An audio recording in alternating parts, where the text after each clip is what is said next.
Bonjour à tous, c'est Pedro. Aujourd'hui on se retrouve pour un nouvel essai et aujourd'hui on s'attaque au nouveau Tiguan. Le premier Tiguan est sorti en 2007. Il prenait place en dessous du Touareg, le Touareg qui était beaucoup plus grand, beaucoup plus haut de gamme. Il proposait donc un SUV familial, plus petit, mais entre-temps il y a eu beaucoup plus petit. Parce que dans la gamme Volkswagen, vous le savez, il y a plein de SUV.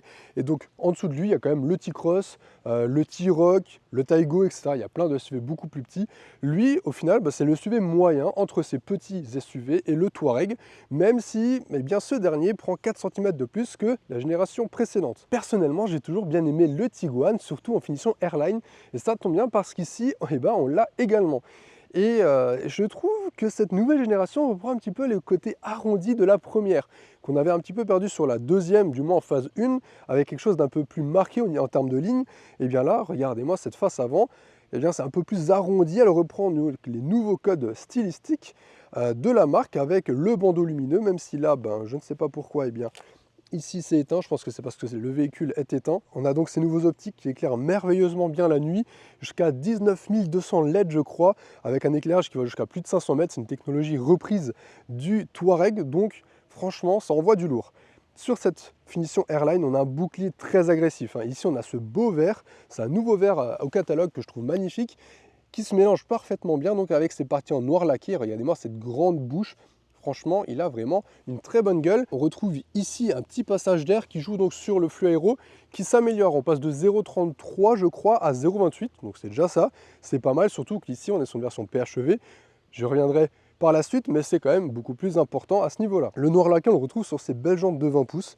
Ça va, il me semble, de 18 à 20 pouces en fonction de la finition. Je trouve que ça se marie bien, surtout sur ces finitions Airline. On a donc tous les plastiques qui sont généralement bruts en noir laqué, donc ça donne vraiment quelque chose de beaucoup plus haut de gamme. Regardez-moi ce vert, franchement il est juste magnifique, on a des reflets dorés dedans, ça rend super bien au soleil. Ce qu'il faut noter également en termes de design, c'est que chez Volkswagen on a souvent eu, vous savez, la ligne de caisse ici, avec un pli qui faisait tout le long du véhicule. Et bien là on l'a toujours, mais elle se sépare ici. Ça se fond dans la porte pour reprendre ici dans la porte arrière. C'est un petit détail, mais c'est vrai que pour le coup, d'habitude chez Volkswagen je dis qu'il y a toujours cette ligne là, et bien là elle n'y est pas. Et on a quelque chose de beaucoup plus gracieux je trouve, qui du coup donne le galbe, donc des ailes avant et arrière. Moi je trouve ce nouveau Tiguan relativement bien proportionné. Visuellement c'est drôle parce qu'on a l'impression qu'il est beaucoup plus grand.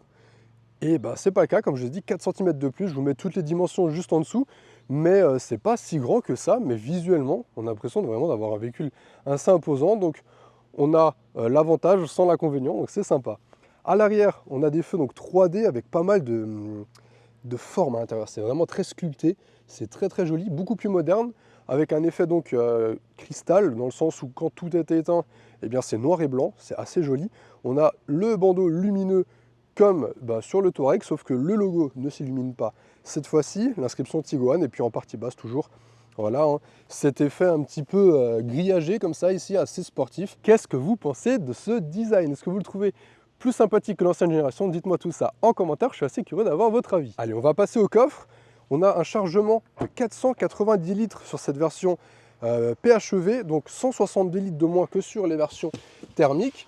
Lorsqu'on rabat tous les sièges à l'aide des petites poignées ici, on a donc quelque chose qui se divise en 40-20 par 40. Et puis en dessous, on a encore quelques petits emplacements pour ranger, donc comme vous le voyez, les câbles de chargement, comme ça ne traîne pas dans le coffre. Ça, c'est bien sympathique. On a également une petite prise 12 volts juste là-bas, avec encore quelques petits crochets pour ranger quelques affaires. Sous ce capot, on retrouve le 1,5 litre TSI, donc un moteur essence turbo couplé à un moteur électrique pour des puissances combinées allant donc de 204 à 272 chevaux. Aujourd'hui, on essaie le 204. Le plus gros changement se fait au niveau de la batterie, qui fait donc 19,7 kWh net, qui offre donc une autonomie moyenne, on va dire, de 120 km en fonction donc des finitions, en fonction de la motorisation, mais en moyenne, en cycle WLTP, on peut faire jusqu'à 120 km.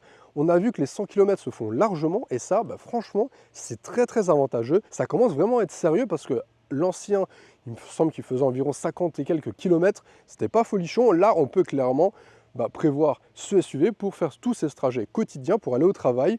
On rentre le soir, on le met à charger, le lendemain on repart au travail avec le véhicule chargé et franchement on peut faire tous ces trajets quotidiens avec une seule charge largement, parce que franchement plus de 100 km c'est vraiment pas mal. D'autant plus que la charge se fait en CCS Combo, donc on a ou le 11 kW ici avec une charge qui se fait en environ 2h30, ou ici le CCS Combo jusqu'à 50 kW qui permet de recharger la batterie de 10 à 80% en environ 26 minutes. Là, ça commence vraiment à être concret et je trouve que la proposition de Volkswagen là est relativement intéressante.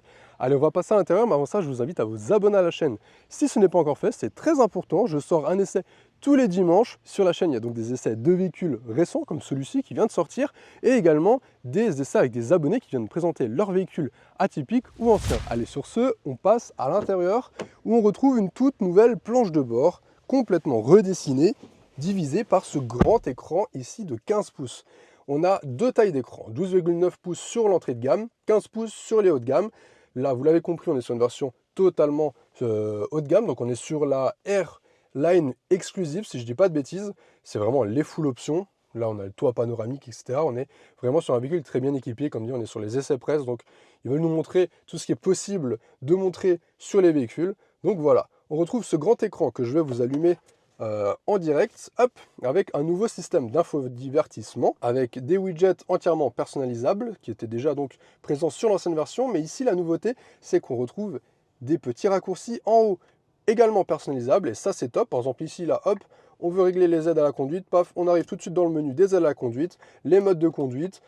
Ici, donc, les modes de conduite au niveau de la régénération et au niveau du roulage, si on veut se mettre en hybride ou en full élect. Donc là, on voit qu'on a 99%, 86 km. Bah, je pense que celui qui l'a conduit avant, il a dû donner dedans parce que ça me paraît peu. Et ici, on peut donc régler le niveau de charge qu'on souhaite mettre lorsqu'on recharge le véhicule. La navigation, etc. Enfin bref, on a la totale. Ici, on a donc le menu pour régler la climatisation, les sièges chauffants, on peut avoir les sièges massants également. Et ici, on retrouve par contre toujours, ces touches tactiles dont je ne suis pas très fan. Mais heureusement, Volkswagen a compris ses erreurs et a enfin remis des touches physiques sur le volant. Donc ça, c'est top. Parce que honnêtement, les touches tactiles, là, c'était vraiment très très désagréable à utiliser. Ici, on a un autre écran. Voilà, donc on peut régler tout ce qu'on veut afficher à droite et à gauche ainsi qu'au centre. C'est assez classique. On a un affichage tête haute également. Mais moi, je voulais vous parler de l'intérieur qui, honnêtement, se montre quand même beaucoup plus qualitatif que sur l'ancienne génération. Avec ici du simili-cuir avec un plastique donc moussé. Ici, on a pareil du simili-cuir avec cette petite surpiqûre bleue. Là, on a l'éclairage d'ambiance qui se cache derrière. Alors, on ne le voit pas trop là, mais avec le petit logo R qu'on retrouve également ici. Enfin voilà, vous voyez là, toujours avec ce petit truc moussé. Et on a ces sièges très sympathiques également. Donc, sièges en tissu avec cet effet un petit peu tressé comme ça. Le logo R de Airline. Par contre, ce que j'aime un petit peu moins visuellement, c'est toute cette partie que je trouve un petit peu trop lisse, trop vide. En fait, c'est trop simple, je trouve. Après, voilà, ça c'est les goûts et les couleurs. Ici, on peut poser son téléphone. Tout comme ici, là, on a donc deux chargeurs à induction, pardon, réfrigérés pour éviter la surchauffe. On a quand même deux prises USB Type C ici pour le recharger normalement. Ici, on retrouve le Start Engine et le frein à main, mais on a cet écran tactile. Ici, hop, on peut changer les modes de conduite, éco, confort, sport, individuel. Et ici, on peut donc changer l'éclairage d'ambiance et donc l'ambiance qu'il y a dans la voiture, même si là, ça se voit pas vraiment. Donc voilà, au final, c'est un intérieur de Volkswagen, c'est simple, efficace, ça fait le travail.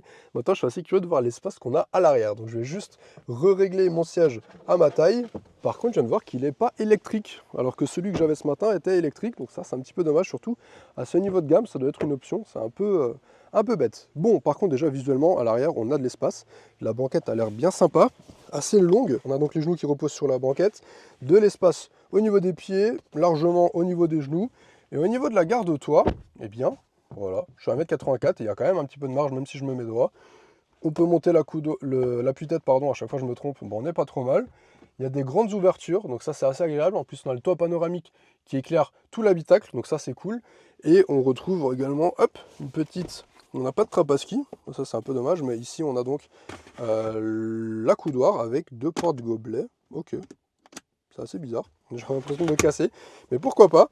Et la banquette, eh bien, on a assis un tout petit peu plus haut qu'à l'avant, et elle est relativement confortable, même si j'ai l'impression qu'elle est un poil plus ferme qu'à l'avant. Et puis autrement, on retrouve donc voilà, deux prises USB Type C à l'arrière, de quoi régler la climatisation et de ventilation juste ici. Allez, à présent on va passer sur la route et je vais vous donner mes impressions au volant. Alors quels sont les avantages de ces nouvelles motorisations hybrides rechargeables? Eh bien, outre l'autonomie qui est plus que doublée, eh bien, toute la partie puissance, toute la gestion du bloc moteur et essence et électrique ont été réétudiées et revisitées afin d'améliorer donc ce rendement, déjà en termes de consommation, et ajouter ce petit goût de boost de l'électrique. Et il est vrai qu'on a quand même énormément de couple. Il me semble qu'on a plus de 400 Nm de couple sur ce Tiguan, ce qui est déjà relativement bien, mais vous pouvez voir que là, hop, là je suis en tout électrique, je ne suis pas pied au plancher, donc je reste en électrique, sinon ça active le moteur, voilà, vous entendez, là on a le moteur qui s'est activé. Et si je reviens donc en tout électrique, eh bien, voilà, déjà c'est super silencieux et on a donc assez de couple pour se dégager, même en restant en 100% électrique. Donc tout a été revisité, on a une meilleure proposition à ce niveau-là et c'est vrai que honnêtement, c'est plutôt agréable à conduire. En plus de ça, on a donc quelque chose de très confortable, notamment grâce au DCC Pro. Je vais vous montrer ça tout de suite. Je vais passer à l'aide du bouton, hop, on va donc cliquer sur individuel, mais on va agrandir ce menu pour pouvoir accéder aux réglages. Vous pouvez voir qu'en individuel, on a la direction en sport, l'entraînement en confort, mais là, on peut régler donc la suspension. Et on sent tout de suite la différence, c'est assez impressionnant. Là, je sens déjà que c'est plus rigide, on le sent même au niveau du siège. Là, on va passer, quelque chose, voilà, on a des routes un petit peu dégradées. Et on le sent tout de suite que c'est beaucoup plus rigide en fait. Si on repasse en confort, eh bien là, c'est vraiment un tapis volant, c'est super confortable. Par contre, c'est vrai qu'avec les jantes de 20 pouces sur les gros raccords, eh bien ça tape un petit peu. Je pense que si on passe sur les jantes de 19, ça ira largement. Mais l'avantage de ces suspensions pilotées, c'est qu'on peut donc avoir différents types de conduite, autant très confortable que relativement dynamique. On va pas dire sportive, c'est dynamique. En plus, avec ces 204 chevaux, je trouve que ça se déplace déjà plutôt pas mal. Le 272 marche mieux, mais est-ce qu'on en a réellement besoin? Honnêtement, je ne pense pas. Après, voilà, ceux qui ont besoin de plus de puissance, ceux qui veulent plus de puissance, eh bien, on a cette version un petit peu plus puissante. Moi, je trouve que le 204 se débrouille déjà vraiment bien. On a un poids relativement contenu, c'est un grand terme, parce qu'on a quand même environ 1700 kg. Mais c'est vrai qu'avec une aussi grosse batterie, sur un SUV, etc., c'est pas grand-chose. Et ça, là, vous voyez là c'est beaucoup plus rigide. On va se mettre en confort pour passer le deuxième dodan et vous allez voir que c'est beaucoup plus souple et appréciable. Voilà, là ça rebondit un petit peu et franchement c'est ouf, vraiment la différence. Ça, moi j'adore chez Volkswagen, c'est vraiment le DCC. Comme ça on peut changer un petit peu de mode de conduite comme on le souhaite. En plus c'est réglable sur 15 niveaux, donc c'est assez agréable à ce niveau-là. On a également un boost lorsqu'on appuie au fond de la pédale. On a un petit boost de puissance le temps de quelques secondes, donc ça c'est vraiment sympa, si on a besoin de se dégager, de doubler, etc. Puis autrement à conduire, bien, comme je vous le disais, c'est très confortable, c'est vraiment un SUV familial. Moi, ce que je trouve un petit peu dommage, c'est qu'on n'a pas de remontée d'informations malgré la direction en sport, donc c'est un poil plus ferme, mais je trouve ça encore un peu mou. Et c'est vrai qu'avec ces suspensions qu'on peut raffermir au possible, j'aurais bien aimé quelque chose d'un poil plus dynamique, enfin du moins d'un ressenti dynamique au niveau du volant, parce que là, c'est vrai que c'est très mou. Et on ne peut pas avoir, je crois, ou alors si on peut avoir en option une colonne de direction un petit peu différente, réduisant l'angle à mettre dans le volant pour tourner au maximum. Normalement, c'est sur la Golf GTE que je vais vous essayer également tout à l'heure ou demain. Donc j'en ferai également une vidéo. Comme je vous ai dit, c'est donné pour environ 120 km d'autonomie. Et bien les 100 km sont largement atteignables. Ce matin, on a fait plus d'une centaine de kilomètres en 100% électrique, donc franchement ça se fait assez bien. C'est donné même pour plus en ville, il me semble jusqu'à 150 et quelques je crois en ville. C'est assez bluffant pour une hybride rechargeable et je trouve ça vraiment bien parce que ça permet de faire tous ces trajets quotidiens, du moins pour la majorité des personnes, en tout électrique. Et ça franchement c'est top. Et donc au final ce Tiguan c'est vraiment le SUV bon à tout faire. Voilà, il fait tout bien, il n'y a pas vraiment de défaut. Au pire, il y a vraiment, comme dit, la direction que je trouve un poil trop légère. Mais ça, c'est vraiment propre à chacun, hein, donc ça veut tout et rien dire. Mais honnêtement, moi je le trouve vraiment super agréable à conduire, très confortable. En plus de ça, on a des super aides à la conduite avec le Travel Assist qui réduit l'allure en fonction du virage. Si par exemple maintenant on est à 80, qui juge que le virage qui arrive, il est un peu trop serré, eh bien il va réduire par exemple l'allure à 65 km/h et donc va passer le virage en toute sécurité. Au niveau des tarifs, le Tiguan thermique peu importe. La motorisation débute à partir de 39 800 €. Les versions PHEV qui ne sont pas disponibles sur toutes les finitions, c'est uniquement disponible à partir de la deuxième finition, donc l'entrée gamme n'y a pas droit, débutent à partir de 53 900 € et les versions 272 chevaux débutent à partir de 61 150 €. Eh bien, on arrive sur la fin de cet essai. J'espère que ce dernier vous aura plu. Si vous avez des questions sur ce Tiguan, n'hésitez pas à me les laisser en commentaire, j'y répondrai avec grand plaisir. N'hésitez pas à vous abonner à la chaîne si ce n'est pas encore fait, c'est très important. En attendant, je vous dis à très bientôt pour de prochaines vidéos. Allez, salut!